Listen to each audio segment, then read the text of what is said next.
Je, umekuwa ukishindwa kupata usingizi hivi karibuni? Hauko peke yako. Wakati usiku unakuwa kimya, mawazo kuhusu fedha, bili, madeni, kodi au hofu ya kutokuwa na kazi mara nyingi hujaa akilini na kuondoa amani. Video hii imeandaliwa kwa makini ili kukuletea zaburi zilizochabuliwa kusaidia kutuliza akili na moyo wako, hasa unapokabiliwa na wasiwasi na msongo wa mawazo unaohusiana na fedha. Zaburi hizi zimepangwa katika mada maalum zinazokusaidia kupata amani na mapumziko, kuhisi ulinzi wa Mungu, kuimarisha imani na kujisalimisha kwake, kuomba kazi na upatikanaji, na kuishi kwa tumaini, ustawi na baraka. Unapozisikiliza kwa moyo wazi, utaanza kuachilia hofu ya kifedha, kuimarisha imani yako na kuhisi uwepo wa Mungu ukikutuliza na kukuongoza katika kila hali. Cheza video hii unapokwenda kulala, au isikilize wakati wa mchana ukiwa kazini, unatafakari au unaomba. Acha neno la Mungu likutulize, likujaze tumaini na likuongoze kuelekea amani ya moyo, hekima katika fedha na upatikanaji wa Mungu katika maisha yako. Zaburi ya 4. Ee Mungu wa haki yangu, uniitikie niitapo. Umenifanyizia nafasi wakati wa shida. Unifadhili na kusikia sala yangu. Enyi wanadamu, hata lini utukufu wangu utafedheheka? Je, mtapenda ubatili na kutafuta uongo? Bali jueni ya kuwa Bwana amejiteulia mtaua. Bwana atasikia nimwitapo. Mwe na hofu wala msitende dhambi. Tafakarini vitandani mwenu na kutulia.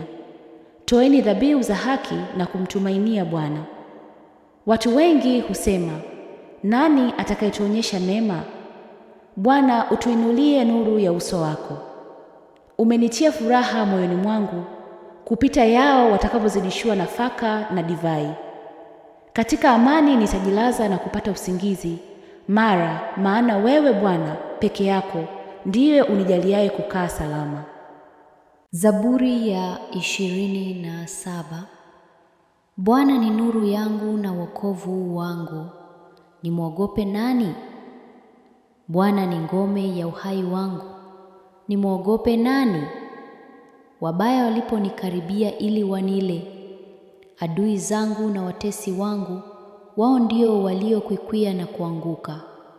Japokuwa jeshi linapiga kambi juu yangu, moyo wangu hautaogopa. Japokuwa vita vikinuka juu yangu, hata hapo nitatumaini.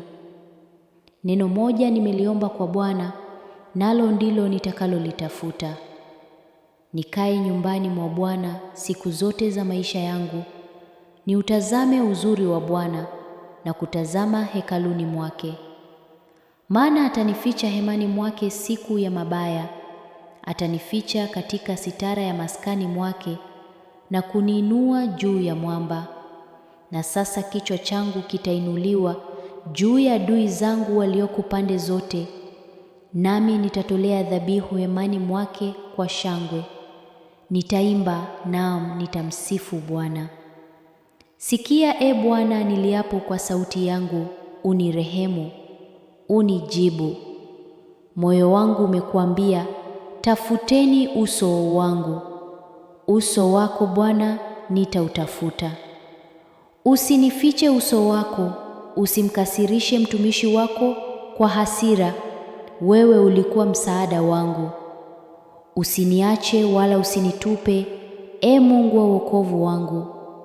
Baba yangu na mama yangu wameniacha, lakini Bwana atanichukua. E Bwana, unifundishe njia yako, uniongoze katika njia iliyo sawa kwa sababu ya adui zangu. Usinitie katika shauku ya watesi wangu, maana mashahidi wa uongo wamesimama juu yangu, nao hupuliza jeuri. Naliamini ya kuwa nitauona wema wa Bwana katika nchi ya walio hai. Mngoje Bwana, uwe hodari, moyo wako uthabitishe. Naam, mngoje Bwana. Zaburi ya 91. Akae mahali pasiri. pake aliye juu atakaa chini ya uvuli wa Mwenyezi. Nitamwambia Bwana, ndiye kimbilio langu na ngome yangu, Mungu wangu nitakayemtumaini. Maana yeye atakuokoa na mtego wa mwindaji na tauni ipotesayo. Atakufunika kwa manyoya yake, na chini ya mabawa yake utapata kimbilio. Ahadi yake ni ngao na diri. Hutakiogopa kitisho cha usiku, wala mshale urukao mchana, wala tauni ipitayo gizani, wala uharibifu uangamizao adhuhuri. Maelfu waanguka upande wako, na 10,000 mkono wako wa kuume, lakini haitakukia. Kwa macho yako tu utaangalia na kuiona thawabu ya wabaya. Kwa kuwa umemfanya Bwana kuwa kimbilio lako, aliye juu kuwa maskani yako, hapana uovu utakupata, wala pigo halitakaribia hema yako. Maana atawaamuru malaika zake wakulinde katika njia zako zote. Watakuchukua mikononi mwao, usije ukajikwaa mguu wako juu ya jiwe. Utamkanyaga simba na nyoka, mwana simba na joka utawakanyaga chini ya miguu. Kwa kuwa amenipenda, nitamponya, nitamtukuza kwa kuwa amejua jina langu. Ataniita, nami nitamwitikia. Nitakuwa pamoja naye katika taabu, nitamponya na kumtukuza. Nitamsaza kwa maisha marefu, nami nitamwonyesha wokovu wangu. Zaburi ya 3. Ee Bwana, wameongezeka sana wanitesao, wengi huninukia. Wengi huiambia nafsi yangu, hakuna wokovu kwake katika Mungu. Lakini wewe, Ee Bwana, ndiwe ngao yangu, utukufu wangu, uinuaye kichwa changu.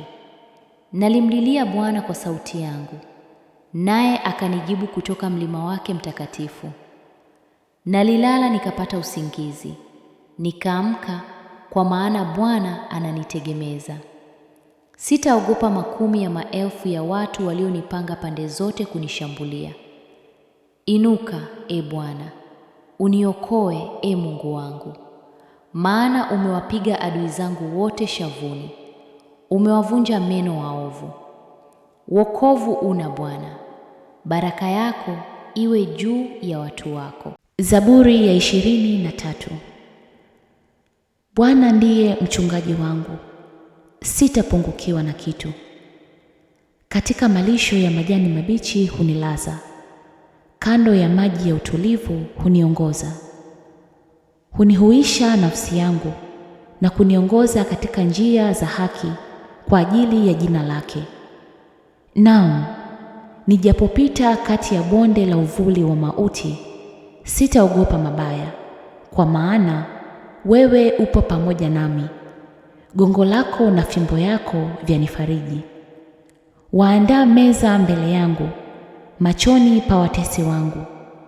Umenipaka mafuta kichwani pangu, na kikombe changu kinafurika. Hakika wema na fadhili zitanifuata siku zote za maisha yangu, nami nitakaa nyumbani mwa Bwana milele. Zaburi ya 34.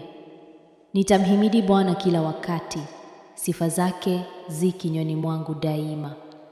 Nafsi yangu itajisifu kwa Bwana, wanyonge watasikia na kufurahi. Mtukuzeni Bwana pamoja nami, na tuliinue jina lake pamoja. Nalitafuta Bwana, akanijibu, akaniokoa na hofu zangu zote. Wale wamwangaliapo watangaa, wala nyuso zao hazitatahayari. Maskini huyo alilia, Bwana akasikia, akamwokoa na taabu zake zote. Malaika wa Bwana hukaa akipanga hema kumzunguka wamchao, naye huwaokoa. Onjeni mwone ya kuwa Bwana yu mwema, heri mtu yule anayemtumainia. Mcheni Bwana, enyi watakatifu wake, maana hakuna upungufu kwao wamchao. Simba yu waliishiwa na njaa, bali wamtafutao Bwana hawatakosa kitu chema. Njoni, enyi watoto, nisikilizeni, nitawafundisha kumcha Bwana. Ni mtu yupi anayetaka maisha na kupenda siku nyingi apate mema? Uzuie ulimi wako usinene mabaya, na midomo yako isiseme hila. Ujiepushe na mabaya, ukatende mema. Utafute amani, ukaifuate. Macho ya Bwana yako kwao wenye haki, na masikio yake kwa kilio chao. Uso wa Bwana ni juu ya watendao mabaya, ili aukate kumbukumbu lao katika nchi. Wenye haki walilia, Bwana akasikia, akawaokoa na taabu zao zote. Bwana yu karibu nao waliovunjika moyo, na waliopondeka roho huwakomboa. Mateso ya mwenye haki ni mengi, lakini Bwana humkomboa na hayo yote. Huzilinda zote mifupa yake, hapana moja kati yao iliyovunjika. Uovu utamuua mtu mwovu, nao wamchukiao mwenye haki watahukumiwa.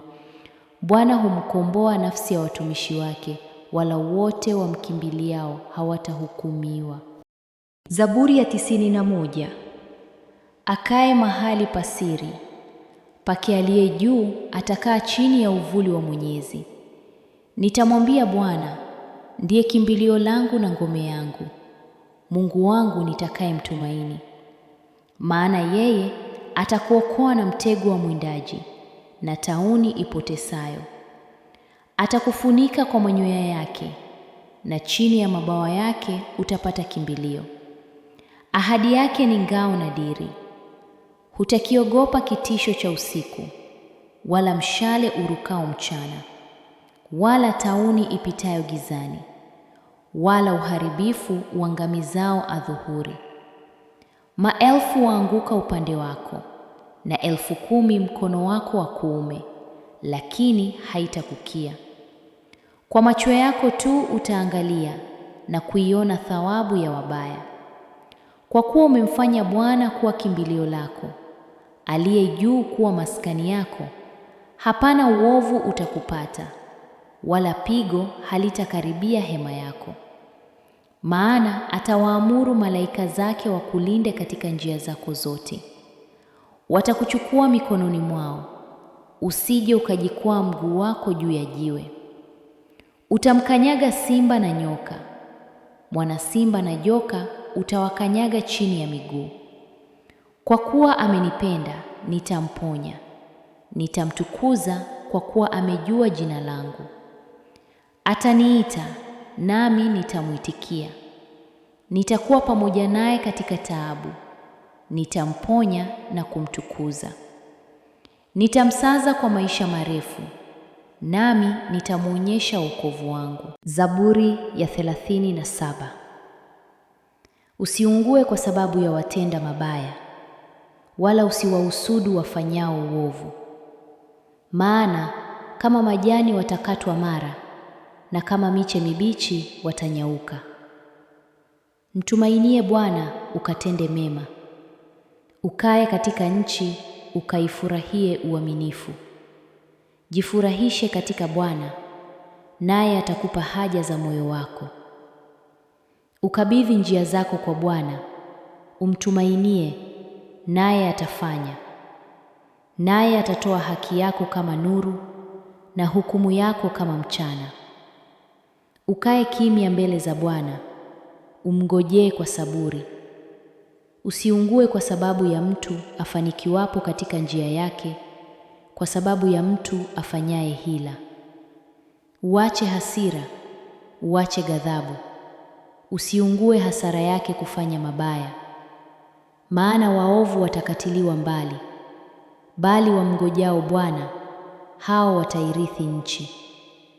Kwa muda mfupi mtu mwovu hatakuwako tena, naam, utatazama mahali pake wala hatakuwepo. Bali wanyenyekevu watairithi nchi na kufurahia amani tele. Mtu mwovu hutunga mabaya juu ya mwenye haki na kumsagia meno yake. Bwana atamcheka, maana ameona ya kuwa siku yake inakuja. Waovu wamechomoa upanga na kukaza uta wao, ili wawaangushe maskini na mhitaji, ili wawachinje wenye mwenendo wa adili. Upanga wao utaingia moyoni mwao wenyewe, na pinde zao zitavunjika vipande vipande. Afadhali kidogo alichonacho mwenye haki kuliko wingi wa mali ya waovu wengi. Maana mikono yao waovu itavunjika, bali Bwana huwategemeza wenye haki. Bwana anajua siku za wakamilifu, na urithi wao utakuwa wa milele. Hawataona aibu wakati wa mabaya, na siku za njaa watashiba. Bali waovu watapotea, na adui za Bwana watakuwa kama uzuri wa malisho. Watafutika, kama moshi watafutika. Mtu mwovu hukopa wala halipi, bali mwenye haki hufadhili na kutoa. Kwa maana waliobarikiwa naye watairithi nchi, na waliolaaniwa naye watakatiliwa mbali.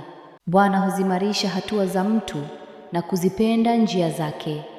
Ajapojikwaa hataanguki chini kabisa, maana Bwana humtegemeza kwa mkono wake. Nalikuwa kijana, sasa nimekuwa mzee, lakini sijamwona mwenye haki ameachwa, wala uzao wake akiomba chakula. Siku zote hufadhili na kukopesha, na uzao wake umbarikiwa. Ujiepushe na mabaya, ukatende mema, ukae milele. Kwa kuwa Bwana huipenda hukumu, wala hatawaacha watauwa wake. Watatunzwa milele, bali uzao wa waovu utakatiliwa mbali. Wenye haki watairithi nchi, nao watakaa humo milele. Kinywa cha mwenye haki husema hekima, na ulimi wake husema hukumu.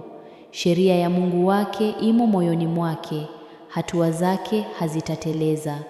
Mtu mwovu humvizia mwenye haki na kutaka kumuua.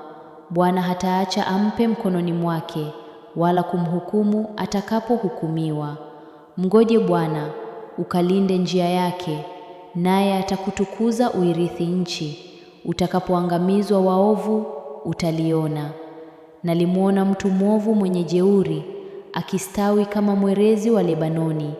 Nalimwona, naye hakuwako, nikamtafuta, wala hakupatikana. Uangalie mtu mkamilifu, tazama mtu mnyofu, maana mwisho wa mtu huyo ni amani. Bali wakosaji wataangamizwa pamoja, mwisho wa waovu utakatiliwa mbali. Bali wokovu wa wenye haki unatoka kwa Bwana, yeye ni ngome yao wakati wa taabu. Bwana huwasaidia na kuwaokoa, huwakoa na waovu na kuwakomboa, kwa kuwa wamemtumainia. Zaburi 123. Kwako nalikunulia macho yangu, e wewe ukae mbinguni. Tazama, kama macho ya watumwa yawatazamavyo mikono ya bwana wao, na kama macho ya mjakazi mkono wa bibi yake, ndivyo macho yetu yamtazamavyo Bwana Mungu wetu, hata atakapotuhurumia. Utuhurumie, e Bwana, utuhurumie, maana tumeshiba sana kudharauliwa. Nafsi yetu imeshiba sana dhihaka za wajivunao, na kudharauliwa kwa wenye kiburi.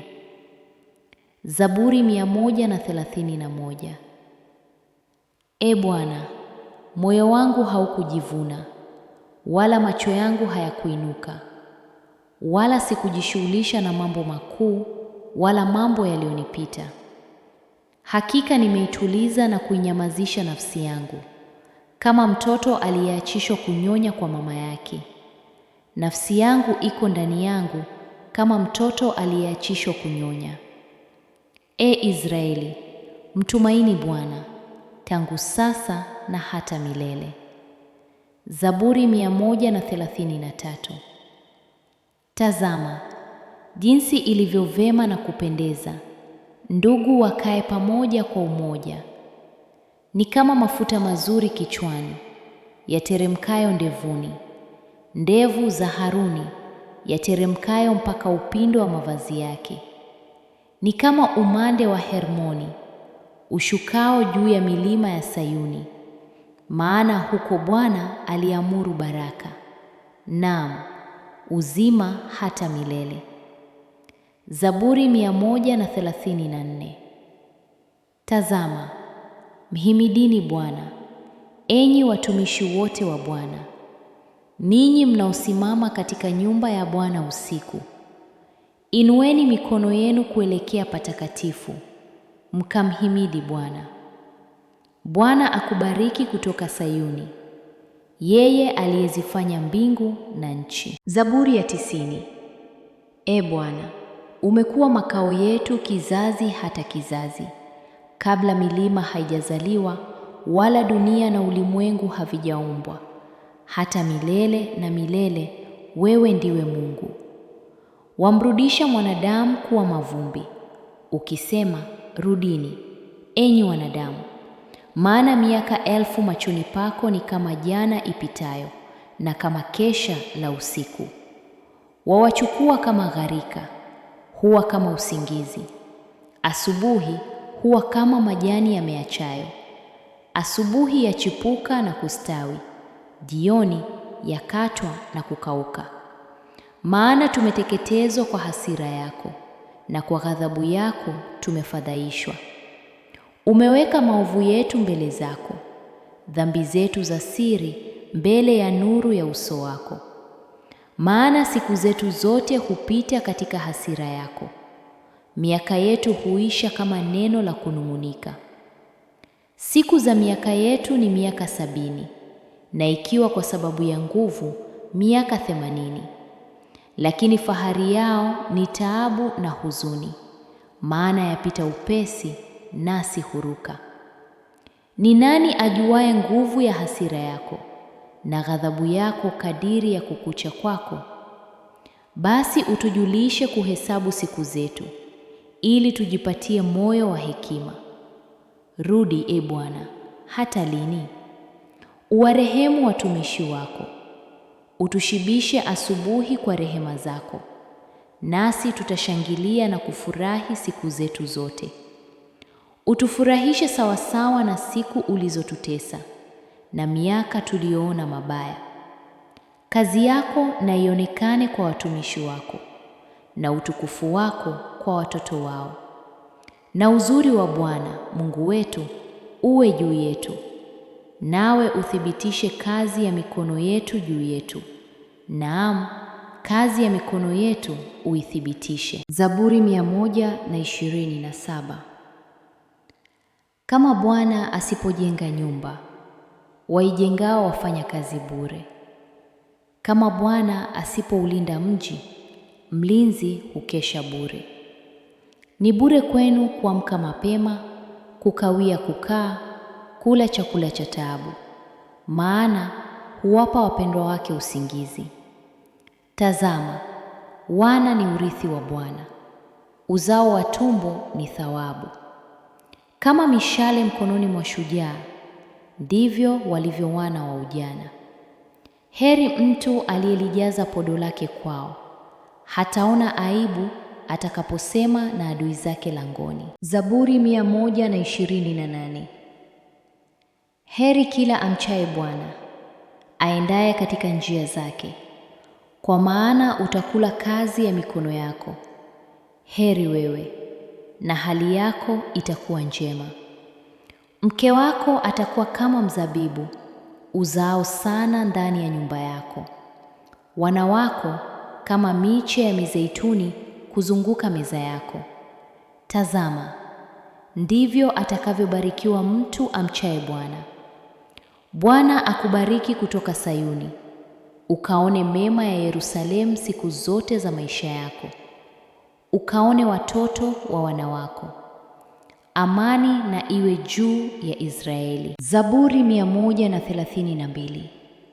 Ee Bwana, mkumbuke Daudi na mateso yake yote, alivyomwapia Bwana akamnadhiria Mwenyezi wa Yakobo akisema, hakika sitaingia hemani mwangu, wala sitaingia juu ya godoro la kitanda changu. Sitaacha macho yangu yalale, wala kope zangu kusinzia, hata nitakapompata Bwana mahali, maskani kwa ajili ya Mwenyezi wa Yakobo. Tazama, tulisikia habari zake huko Efrata, tukaona huko mashamba ya mwitu. Tuingie maskani mwake, sujuduni mahali pa kuweka miguu yake. E Bwana, ondoka, uingie mahali pako pa kupumzika, wewe na sanduku la nguvu zako. Makuhani wako na wavikwe haki, na wacha wateule wako wapige vigelegele vya furaha. Kwa ajili ya Daudi mtumishi wako, usimrudishe nyuma uso wa masihi wako. Bwana amemwapia Daudi kweli, hatageuka nyuma. Katika uzao wa tumbo lako nitamweka juu ya kiti chako cha enzi. Kama wana wako wakilinda agano langu na ushuhuda wangu nitakaowafundisha, wana wao nao wataketi juu ya kiti chako cha enzi milele. Kwa maana Bwana amechagua Sayuni, ameitamania iwe maskani yake.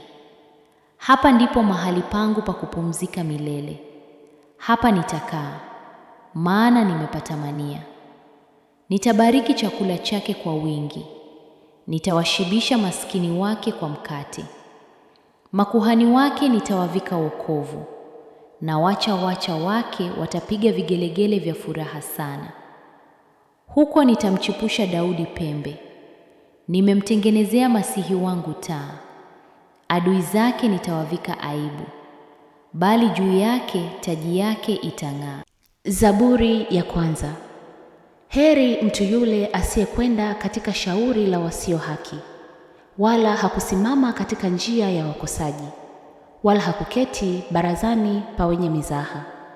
Bali sheria ya Bwana ndiyo impendezayo, na sheria yake huitafakari mchana na usiku. Naye atakuwa kama mti uliopandwa kando kando ya vito vya maji, uzaao matunda yake kwa majira yake, wala jani lake halinyauki, na kila alitendalo litafanikiwa. Sivyo walivyo wasio haki, hao ni kama makapi yapeperushwayo na upepo. Kwa hiyo wasio haki hawatasimama hukumuni, wala wakosaji katika kusanyiko la wenye haki. Kwa kuwa Bwana anaijua njia ya wenye haki, bali njia ya wasio haki itapotea. Zaburi ya 65. E Mungu, sifa ya kungoja katika Sayuni, na kwako nadhiri zitatimizwa. E usikiaye sala, watu wote watakuja kwako. Maovu yamenishinda, lakini kwa habari ya makosa yetu wewe utayasamehe. Heri mtu yule umchaguaye na kumkaribisha, akae katika nyua zako. Tutashiba kwa mema ya nyumba yako, ya hekalu lako takatifu. Kwa matendo ya kutisha katika haki utatujibu, E Mungu wa wokovu wetu. Wewe ndiwe tumaini la miisho yote ya dunia na wa bahari zilizo mbali. Ndiye aifungaye milima kwa nguvu zake, aliyejifunga kwa uweza. Ndiye atulizaye makelele ya bahari, makelele ya mawimbi yake, na ghasia za watu. Wakazi wa miisho huogopa ishara zako. Waamshao asubuhi na jioni wawafanya wapige kelele za furaha. Waikagua nchi na kuinywesha, waifanya iwe tajiri sana. Mto wa Mungu umejaa maji.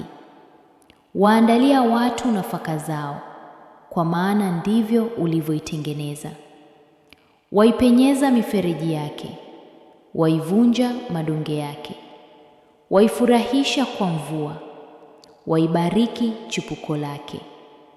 Wautia taji mwaka kwa wema wako, na mapito yako hudondosha unono. Mapito ya jangwani hudondosha unono, na vilima hujifunga furaha pande zote.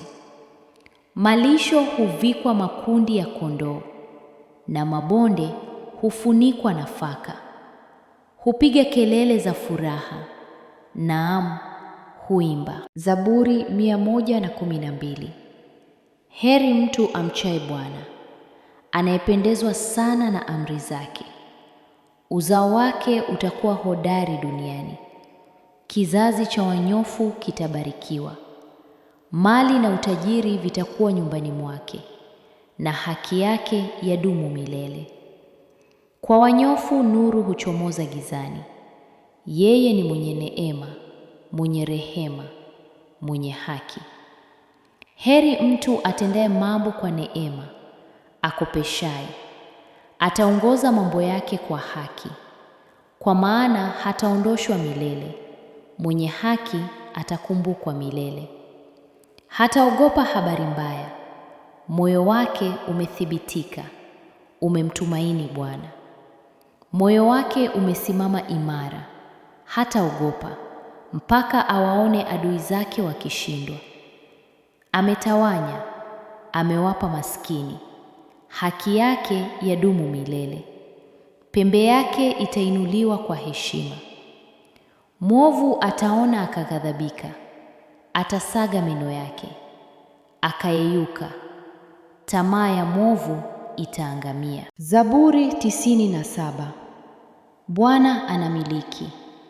Dunia na ifurahi, visiwa vingi na vifurahi. Mawingu na giza viko kumzunguka. Haki na hukumu ni msingi wa kiti chake cha enzi. Moto huenda mbele zake, huwateketeza adui zake pande zote. Radi zake huangaza ulimwengu. Dunia huona ikatetemeka. Milima huyeyuka kama nta mbele za Bwana wa dunia yote. Mbingu hutangaza haki yake, na mataifa yote huona utukufu wake. Waibike wote watumikao sanamu, wajivunao kwa vinyago. Miungu yote na imwabudu.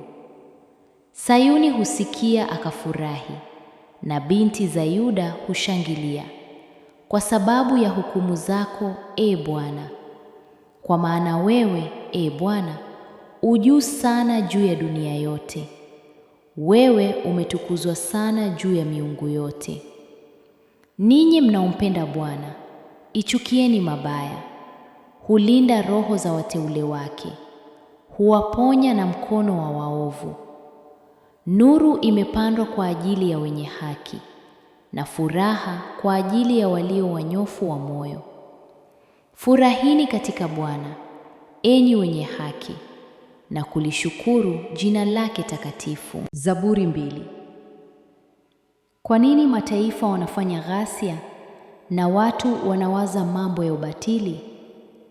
Wafalme wa dunia hujipanga, na wakuu hukusanyika pamoja juu ya Bwana na juu ya Masihi wake, wakisema, na tuivunje minyororo yao na kuvitupa kamba zao. Yeye akaye mbinguni atacheka, Bwana atawadhihaki.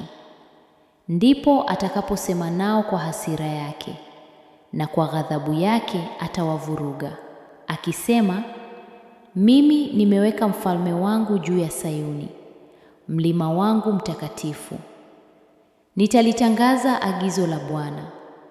Bwana aliniambia, wewe ndiwe mwanangu, leo nimekuzaa. Uniombe, nami nitakupa mataifa kuwa urithi wako, na miisho ya dunia iwe milki yako. Utawaponda kwa fimbo ya chuma, utawavunja kama chombo cha mfinyanzi. Basi sasa, enyi wafalme, iweni na hekima. Enyi waamuzi wa dunia, fundikeni. Mtumikieni Bwana kwa hofu, na kufurahi kwa kutetemeka. Mbusuni mwana, asije akaghadhabika nanyi mkapotea njiani, kwa maana ghadhabu yake huwaka upesi. Heri wote wanaomkimbilia. Zaburi ya 40. Nalitumaini Bwana sana, naye akanitegemea, akasikia kilio changu.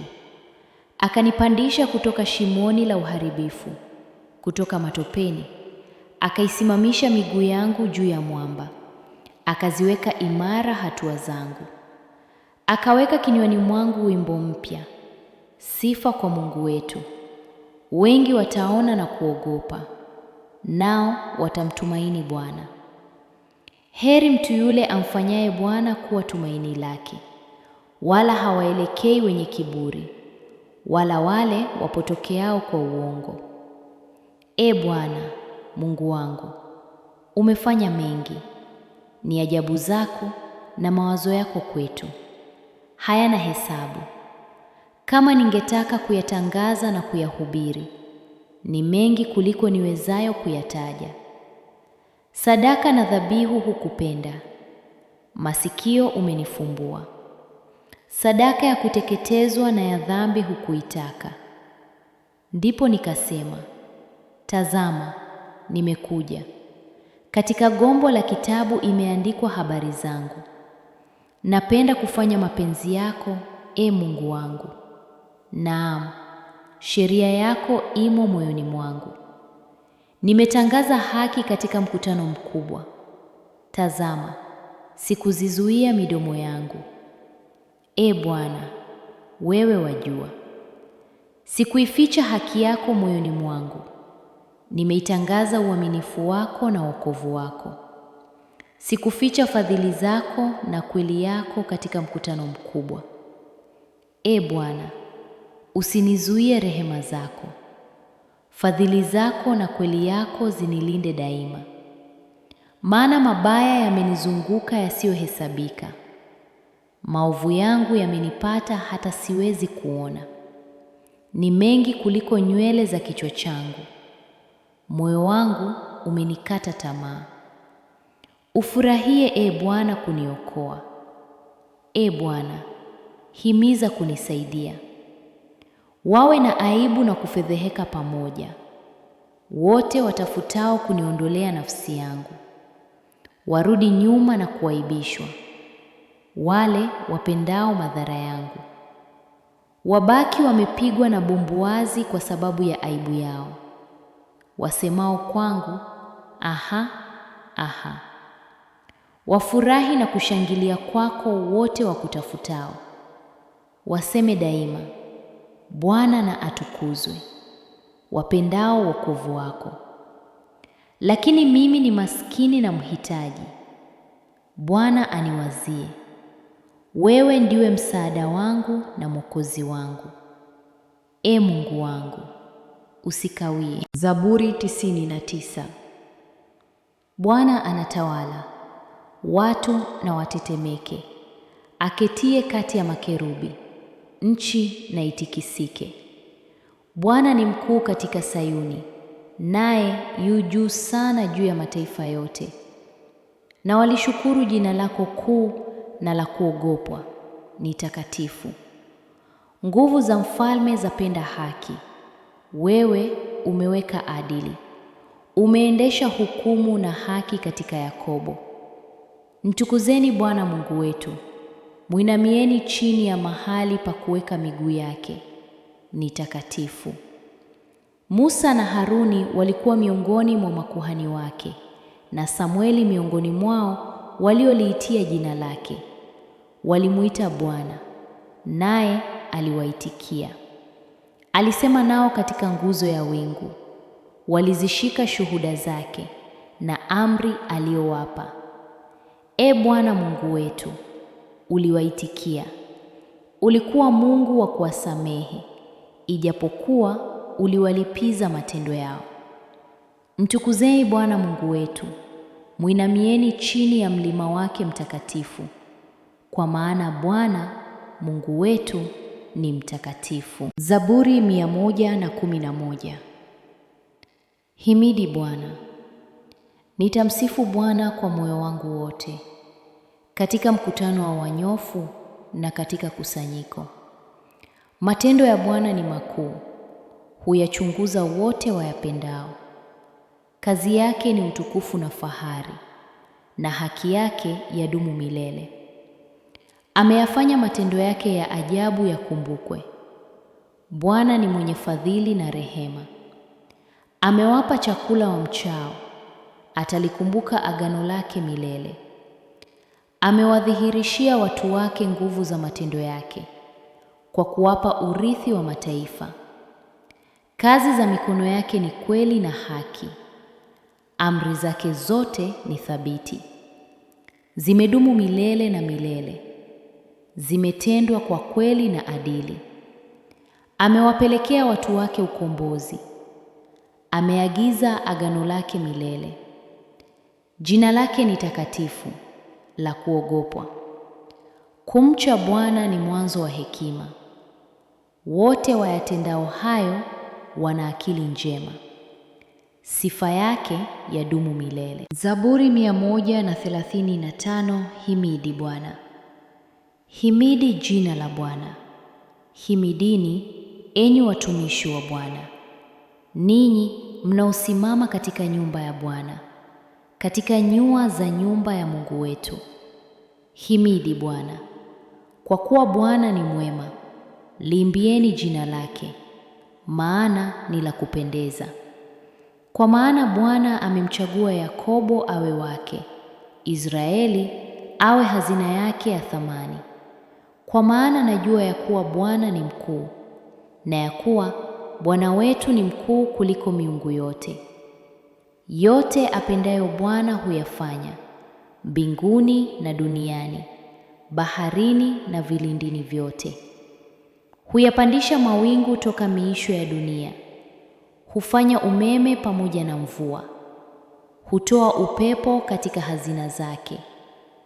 Aliwapiga wazaliwa wa kwanza wa Misri, wanadamu na wanyama pia. Alipeleka ishara na maajabu kati yako, e Misri, juu ya Farao na juu ya watumishi wake wote. Aliwapiga mataifa mengi, akaangamiza wafalme hodari, Sihoni mfalme wa Waamori, na Ogu mfalme wa Bashani, na falme zote za Kanaani. Akaipa nchi yao iwe urithi, urithi kwa Israeli watu wake. E Bwana, jina lako ni la milele. E Bwana, kumbukumbu lako ni kizazi hata kizazi.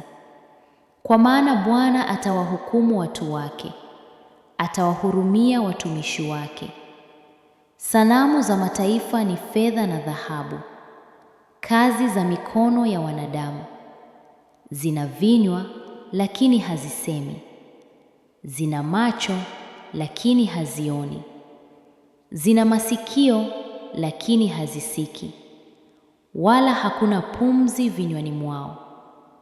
Wanaozifanya wafanane nazo, naam, kila mtu awaaminie. Enyi nyumba ya Israeli, mihimidini Bwana. Enyi nyumba ya Haruni, mihimidini Bwana. Enyi nyumba ya Lawi, mihimidini Bwana. Ninyi mnaomcha Bwana, mihimidini Bwana. Ahimidiwe Bwana atokaye Sayuni, akae Yerusalemu.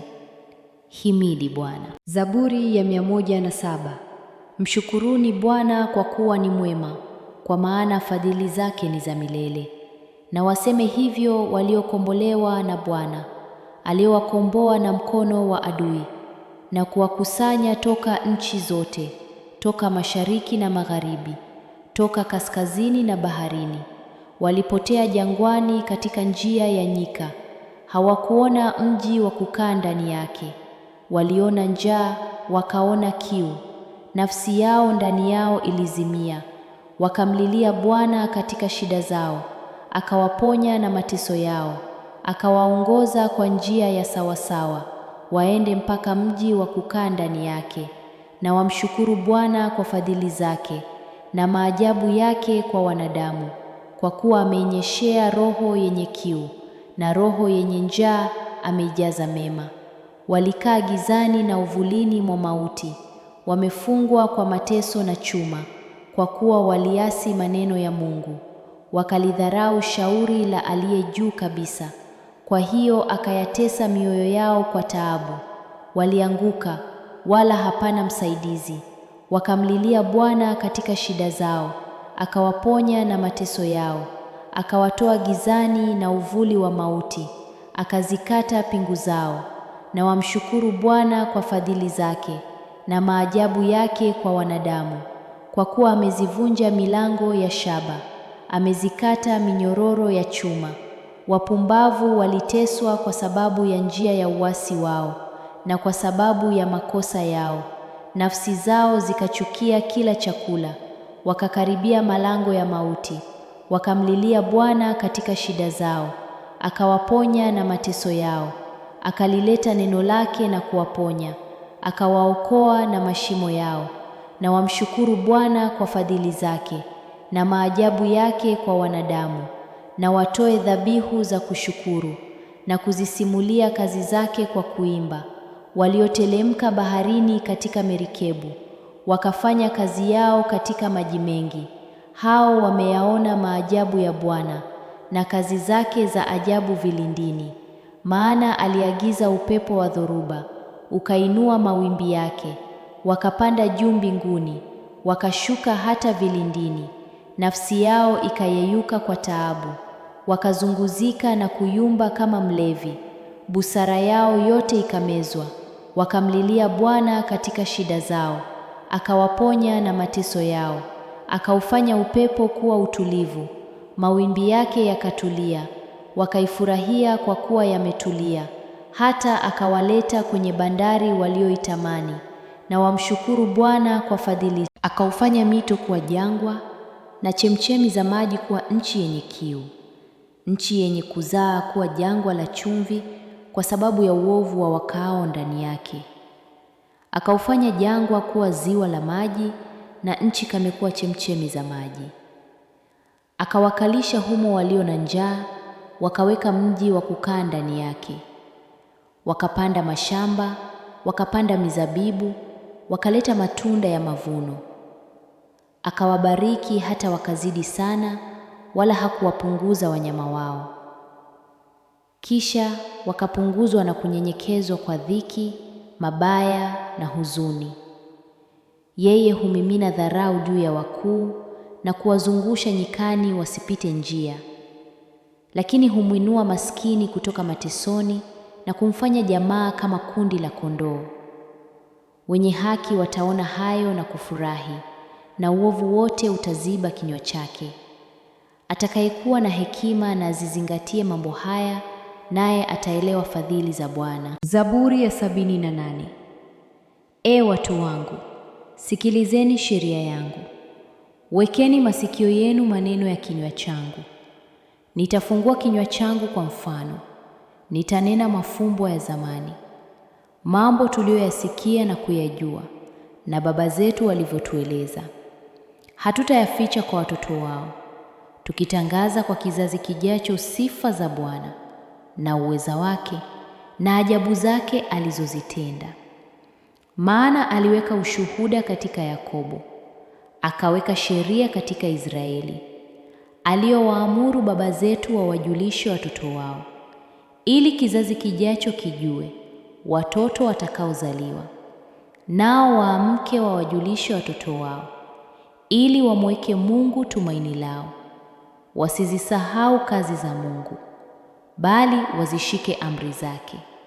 Wasiwe kama baba zao, kizazi chepesi na chenye kuasi, kizazi ambacho mioyo yao haikuwa thabiti, wala roho yao haikuwa aminifu kwa Mungu. Wana wa Efraimu walio na silaha, wapiga mishale, walirudi nyuma siku ya vita. Hawakulishika agano la Mungu, wakakataa kuenenda katika sheria yake. Wakazisahau kazi zake na ajabu zake alizowaonyesha. Mbele ya baba zao alifanya ajabu katika nchi ya Misri, katika shamba la Soani. Aliigawanya bahari akawavusha, akasimamisha maji kama lundo. Aliwaongoza kwa wingu mchana, na usiku kucha kwa nuru ya moto. Alipasua miamba jangwani, akawanywesha maji mengi kama vilindi. Akatokeza mito katika mwamba, akateremsha maji kama mito. Lakini wakazidi kumtenda dhambi jangwani, wakamwasi aliye juu nyikani.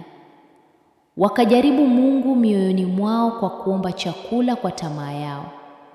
Wakanena juu ya Mungu wakisema, je, Mungu aweza kutengeneza meza jangwani? Tazama, alipiga mwamba, maji yakatoka, na mito ikamwagika. Je, aweza pia kutoa mkate au kuwapa watu wake nyama? Kwa hiyo Bwana aliposikia akakasirika, moto ukawaka juu ya Yakobo. hasira ikapanda juu ya Israeli, kwa sababu hawakumwamini Mungu wala hawakutumaini wokovu wake. Hata hivyo aliwaamuru mawingu juu, akafungua milango ya mbinguni, akawanyeshea mana ili wale, akawapa nafaka ya mbinguni. Mwanadamu akala chakula cha malaika, akawapelekea chakula cha kutosha. Akaufanya upepo wa mashariki uinuke mbinguni, na kwa uweza wake akaongoza upepo wa kusini. Akawanyeshea nyama kama mavumbi, ndege wenye mabawa kama mchanga wa bahari. Akawaangusha kati ya kambi yao, pande zote za makao yao. Wakakula wakashiba sana, akawapa tamaa yao. Hawakuacha tamaa yao. Chakula kilipokuwa bado midomoni mwao, hasira ya Mungu ikapanda juu yao, akawaua wanene wao, akawapiga vijana wa Israeli. Pamoja na hayo yote wakazidi kutenda dhambi, wala hawakuziamini ajabu zake. Ndipo akazimaliza siku zao katika ubatili na miaka yao katika hofu. Alipowaua, ndipo walipomtafuta. Wakarudi wakamtafuta Mungu kwa bidii. Wakakumbuka ya kuwa Mungu ndiye mwamba wao, na Mungu aliye juu ndiye mkombozi wao. Lakini walimdanganya kwa vinywa vyao, wakamdanganya kwa ndimi zao, maana mioyo yao haikuwa thabiti kwake, wala hawakuwa waaminifu katika agano lake. Lakini yeye, kwa kuwa mwingi wa rehema, alisamehe uovu, wala hakuwaangamiza. Mara nyingi aligeuza hasira yake, wala hakuwasha ghadhabu yake yote. Akakumbuka ya kuwa wao ni mwili tu, pumzi ipitayo wala hairudi.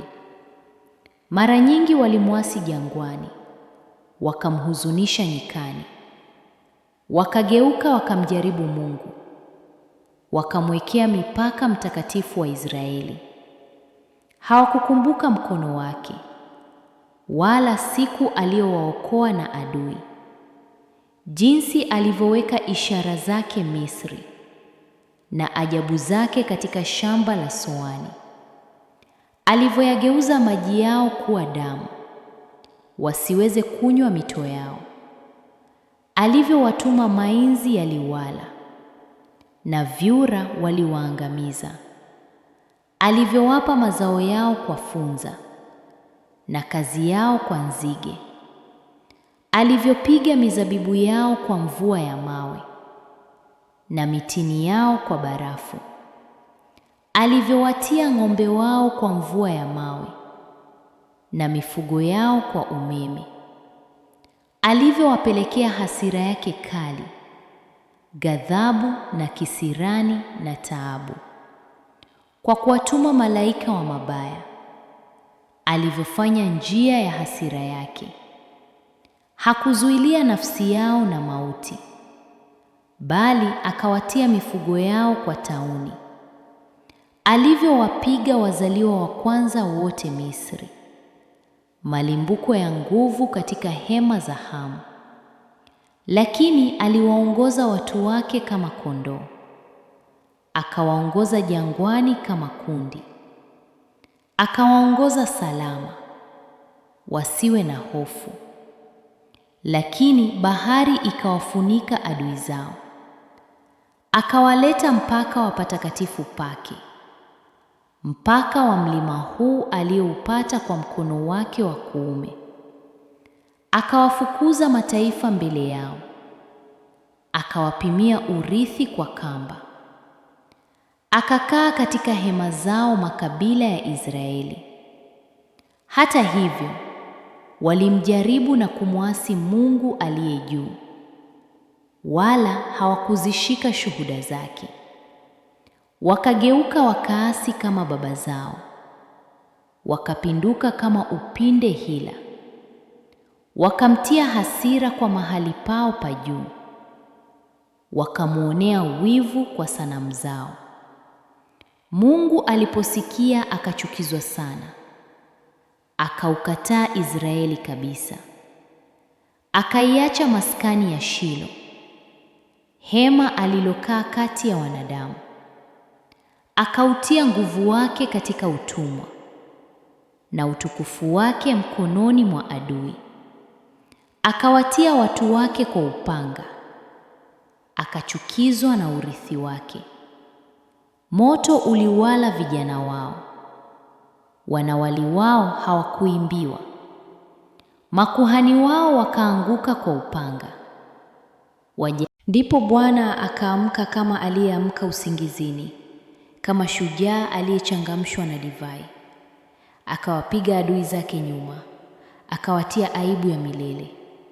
Akaikataa hema ya Yusufu, wala hakulichagua kabila la Efraimu, bali akalichagua kabila la Yuda, mlima Sayuni aliyoupenda. Akajenga patakatifu pake kama mbinguni, kama nchi aliyoiweka milele. Akamchagua Daudi mtumishi wake, akamtwaa kutoka mazizi ya kondoo, akamleta kutoka nyuma ya kondoo wanyonyao, ili awachunge Yakobo watu wake, na Israeli urithi wake. Akawachunga kwa ukamilifu wa moyo wake, akawaongoza kwa ustadi wa mikono yake. Zaburi 64. Ee Mungu, sikia sauti yangu ninapolalamika. Ulinde uhai wangu na hofu ya adui. Unisitiri na shauri la siri la watenda maovu na fujo la watendao uovu. Wanaonolea ndimi zao kama upanga, wanaelekeza mishale yao maneno makali. Wapige wasio na hatia kwa siri, mara huwapiga wala hawaogopi. Wanajipa moyo katika shauri baya, husema juu ya kutega mitego kwa siri. Husema, ni nani atakayewaona? Hupanga maovu wakisema, tumetimiza shauri kamili. Ndani ya mtu moyo na akili ni ya kina sana. Lakini Mungu atawapiga kwa mshale, ghafla watajeruhiwa. Ndimi zao wenyewe zitawafanya waanguke. Wote watakaowaona watatikisa vichwa. Nao wanadamu wote wataogopa, watatangaza kazi ya Mungu na kuyafahamu matendo yake. Mwenye haki atafurahi katika Bwana, atakimbilia kwake, na wote wenye mioyo miofu watajivunia. Zaburi ya 65. Ee Mungu, sifa ya kungoja katika Sayuni, na kwako nadhiri zitatimizwa. Ee usikiaye sala, watu wote watakuja kwako. Maovu yamenishinda, lakini kwa habari ya makosa yetu wewe utayasamehe. Heri mtu yule umchaguaye na kumkaribisha, akae katika nyua zako. Tutashiba kwa mema ya nyumba yako, ya hekalu lako takatifu. Kwa matendo ya kutisha katika haki utatujibu, Ee Mungu wa wokovu wetu. Wewe ndiwe tumaini la miisho yote ya dunia na wa bahari zilizo mbali. Ndiye aifungaye milima kwa nguvu zake, aliyejifunga kwa uweza. Ndiye atulizaye makelele ya bahari, makelele ya mawimbi yake, na ghasia za watu. Wakazi wa miisho huogopa ishara zako. Waamshao asubuhi na jioni wawafanya wapige kelele za furaha. Waikagua nchi na kuinywesha, waifanya iwe tajiri sana. Mto wa Mungu umejaa maji. Waandalia watu nafaka zao, kwa maana ndivyo ulivyoitengeneza. Waipenyeza mifereji yake, waivunja madonge yake. Waifurahisha kwa mvua, waibariki chipuko lake. Wautia taji mwaka kwa wema wako, na mapito yako hudondosha unono. Mapito ya jangwani hudondosha unono, na vilima hujifunga furaha pande zote. Malisho huvikwa makundi ya kondoo, na mabonde hufunikwa nafaka.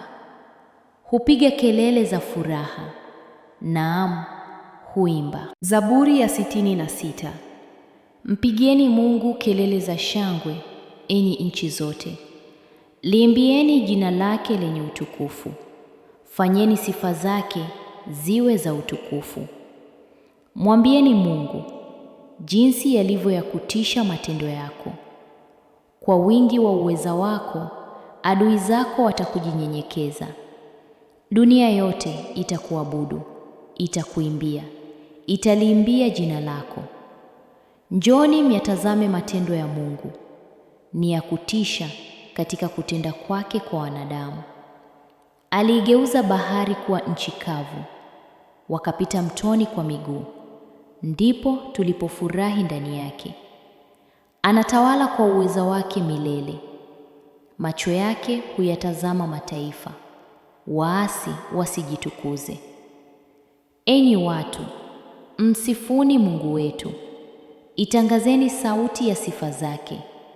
Yeye aihifadhie nafsi yetu katika uhai, wala hauiache miguu yetu isiteleze. Maana umetujaribu, e Mungu, umetutakasa kama fedha itakaswavyo. Ulituingiza katika wavu, ukaweka mzigo mzito viunoni mwetu. Uliruhusu watu wapite juu ya vichwa vyetu. Tulipita katika moto na katika maji, lakini ukatuleta katika mahali pa kufanikiwa. Nitaingia nyuminani mwako kwa sadaka za kuteketezwa. Nitatimiza nadhiri zangu kwako, ambazo midomo yangu ilinena, na kinywa changu kikanena wakati nilipokuwa katika dhiki. Nitakutolea sadaka za kuteketezwa za wanyama wanene, pamoja na uvumba wa kondoo dume. Nitakutolea ng'ombe pamoja na mbuzi. Njoni, sikilizeni, enyi wote mnaomcha Mungu. Nami nitasimulia aliyotenda kwa nafsi yangu. Nilimlilia kwa kinywa changu, naye akatukuzwa kwa ulimi wangu. Laiti ningaliwaza uovu moyoni mwangu, Bwana asingenisikia. Lakini hakika Mungu amesikia, ameitilia maanani sauti ya sala yangu. Ahimidiwe Mungu, ambaye hakunizuia sala yangu, wala fadhili zake kuniondolea.